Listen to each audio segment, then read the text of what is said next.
नमस्कार दोस्तों, आज के मनाली के इस वीडियो में आपका स्वागत है। हिमाचल प्रदेश की पार्ट 1 की वीडियो अगर आपने नहीं देखी हो तो ज़रूर देखें, जिसकी लिंक हमने डिस्क्रिप्शन में दी है। उसमें आपको मनाली कैसे पहुंचना है इसके बारे में पूरी जानकारी मिल जाएगी। समुद्र तल से 2050 मीटर ऊंचाई पर स्थित मनाली ब्यास नदी के किनारे बसा है। पौराणिक ग्रंथों में मनाली को मनु का घर भी कहा गया है। एक सुंदर हिल स्टेशन होने के साथ साथ मनाली को हिंदुओं का पवित्र स्थल भी माना जाता है।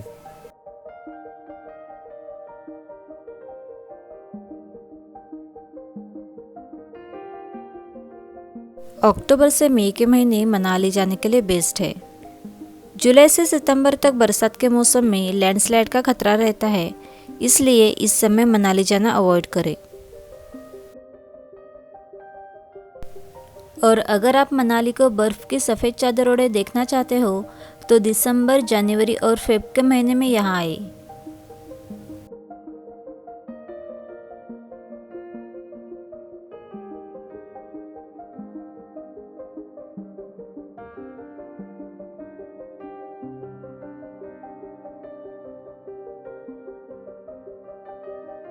कुल्लू से होकर हम शाम 6:30 बजे मनाली पहुँचे और ये था हमारा मनाली का होटल।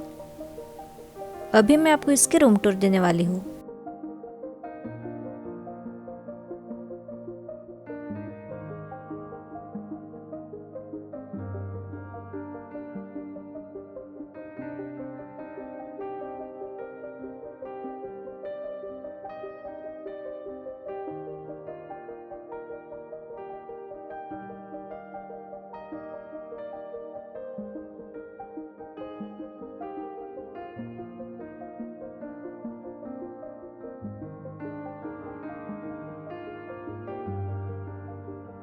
नेक्स्ट डे मॉर्निंग हम निकले मनाली के लोकल प्लेसेस विजिट करने।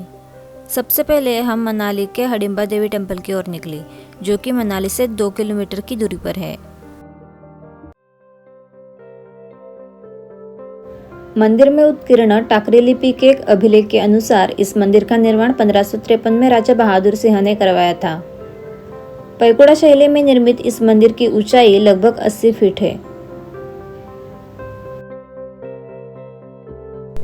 देवदार के घने वृक्षों के मध्य स्थित यह मंदिर देवी हडिम्बा को समर्पित है, जो कि 5 पांडवों में से एक भीम की पत्नी थी। हडिम्बा एक राक्षसी थी जो अपने भाई हडिम के साथ इसी जगह रहती थी। पांडवों के वनवास के दौरान वे इस जगह आए थे। हडिम एक शूरवीर राक्षस राजा था और देवी हडिम्बा ने एक ऐसे व्यक्ति से विवाह करने की कसम खाई थी जो हडिम को पराभूत कर सके। भीम ने हडिम से युद्ध करके उसको पराभूत किया और इस प्रकार भीम और देवी हडिम्बा का विवाह हुआ। विवाह के बाद उनको घटोत्कच नाम का पुत्र हुआ। मंदिर के बाजू में ही घटोत्कच मंदिर है। मंदिर के आसपास शॉपिंग के लिए बहुत सारे ऑप्शंस है।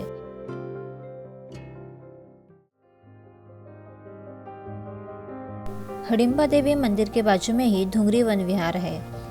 यह वन विहार गर्मी के मौसम में सुबह 9 बजे से शाम 7 बजे तक और सर्दी के मौसम में सुबह 9 बजे से शाम 5 बजे तक खुला रहता है। इस वन विहार में जाने के लिए छोटे बच्चों के लिए 5 रुपये और बड़ों के लिए 10 रुपये एंट्री फी है। धुंगरी वन विहार मनाली में प्राकृतिक सौंदर्य और शांति का अनुभव करने के लिए एक आदर्श स्थल है।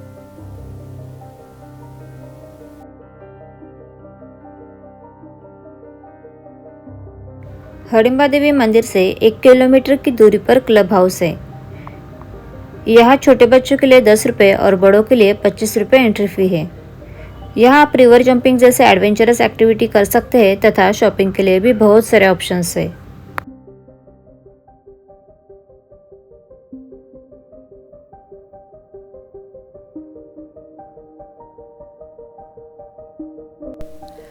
क्लब हाउस देखने बाद हम निकले मनाली के मॉल रोड की तरफ, जो कि क्लब हाउस से 20 मिनट की दूरी पर है।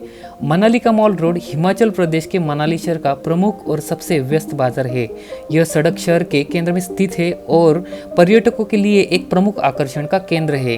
मॉल रोड पर आपको तिबेटियन और हिमाचली हस्तशिल्प की विस्तृत श्रृंखला देखने मिलती है।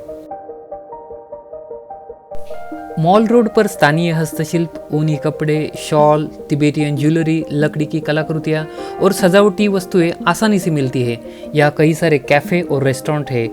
मॉल रोड की दुकानें सुबह 10 बजे से रात 9 बजे तक खुली रहती है और यहाँ कोई एंट्री फी भी नहीं है।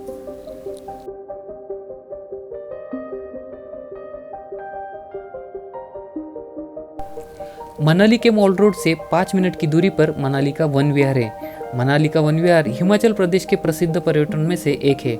यह एक घना देवदार वृक्षों का जंगल है जो आपको ताजगी और शांति का अनुभव कराता है। यहाँ की हरियाली, ठंडी हवा और पंछियों की आवाज़ें मन को बहुत सुकून देती है। वन विहार में एक छोटा सा तालाब है जहाँ आप बोटिंग का आनंद ले सकते हैं। सूरज की किरणें ऊंचे पेड़ों के बीच से जब निकल कर आती है तो नज़ारा बहुत खूबसूरत लगता है। वन विहार में जाने के लिए छोटे बच्चों के लिए 20 रुपये और बड़ों के लिए 50 रुपये का एंट्री टिकट है। ये वन विहार गर्मी के मौसम में सुबह 9 बजे से शाम 8 बजे तक और सर्दी के मौसम में सुबह 9 बजे से शाम 5 बजे तक खुला रहता है।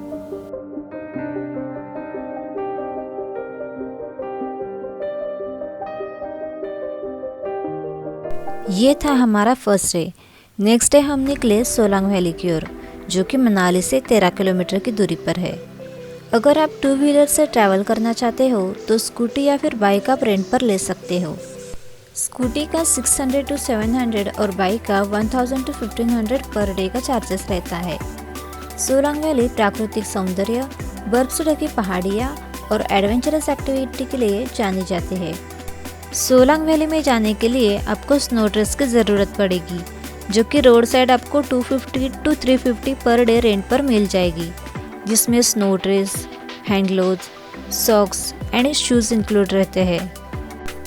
सोलांग वैली में चारों ओर ऊंचे ऊंचे बर्फीले पहाड़, घने देवदार के वृक्ष और खुला नीला आसमान एक अद्भुत दृश्य प्रस्तुत करते हैं। सर्दियों में पूरी सोलांग वैली बर्फ की चादर में ढक जाती है, जबकि गर्मियों में हरियाली से। सोलांग वैली में आप ATV ride, horse riding, zorbing, skiing जैसे एडवेंचरस एक्टिविटीज़ कर सकते हैं।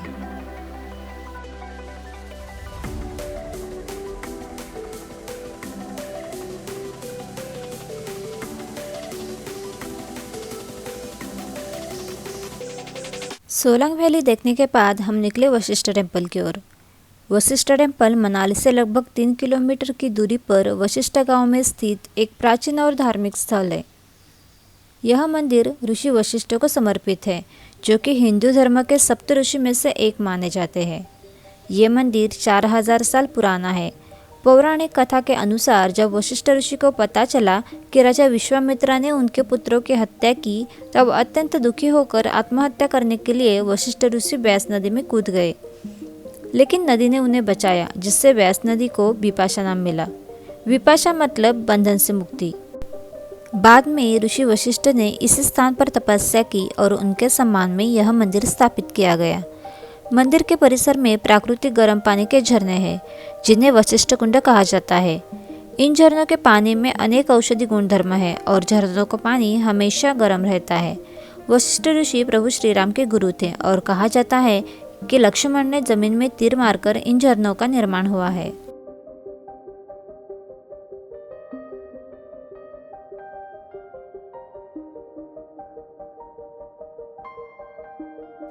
डे 3 की शुरुआत हमने मणिकरण से की। मणिकरण मनाली से लगभग 80 किलोमीटर की दूरी पर है। मणिकरण जाने के लिए आपको पहले कुल्लू जाना होता है। कुल्लू से कसोल और कसोल से 4 किलोमीटर की दूरी पर मणिकरण है। यह स्थान हिंदू और सिख धर्मों का पवित्र स्थल माना जाता है।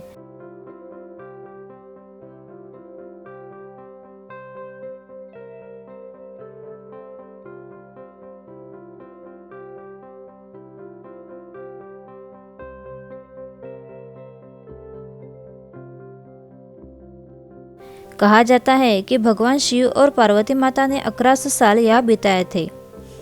एक दिन माता पार्वती के कान का कीमती आभूषण पार्वती नदी में गिर गया था।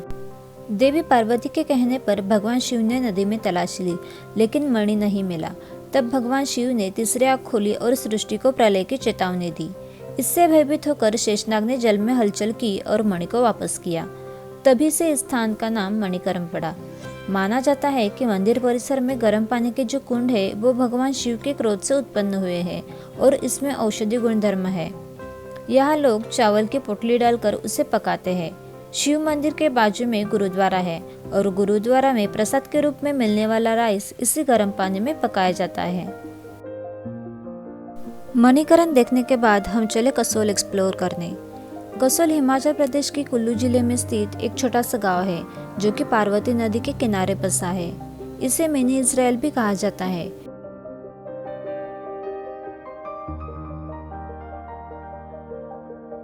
कसोल से कई प्रसिद्ध ट्रेक शुरू होते हैं, जैसे Kheerganga trek, Tushgaon trek, Malana trek. यहाँ मार्च से जून और अक्टूबर से दिसंबर तक मौसम बहुत सुहावना रहता है। नदी के किनारे कैंपिंग और शांत वातावरण इसे बैकपैकर्स के बीच लोकप्रिय बनाते हैं। पार्वती नदी के आसपास कई रिवर साइड कैंपिंग है। ज्यादातर लोग प्राकृतिक सौंदर्य, शांत वातावरण और कैंपिंग के लिए कसोल आते हैं। कैंपिंग का खर्चा लगभग 1000 से 2500 तक प्रति व्यक्ति आ सकता है।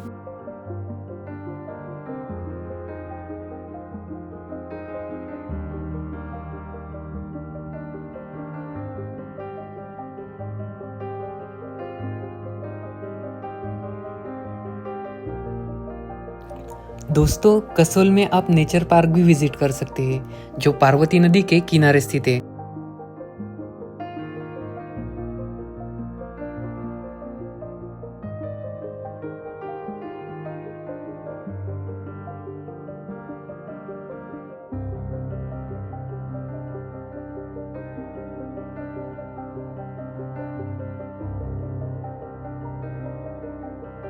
पार्क में ऊंचे ऊंचे देवदार के पेड़ है जो शांत वातावरण प्रदान करते हैं। आप अपने परिवार तथा दोस्तों के साथ यह समय बिता सकते हैं। पार्क में बच्चों के लिए खेल क्षेत्र भी है जहां वे सुरक्षित रूप से खेल सकते हैं।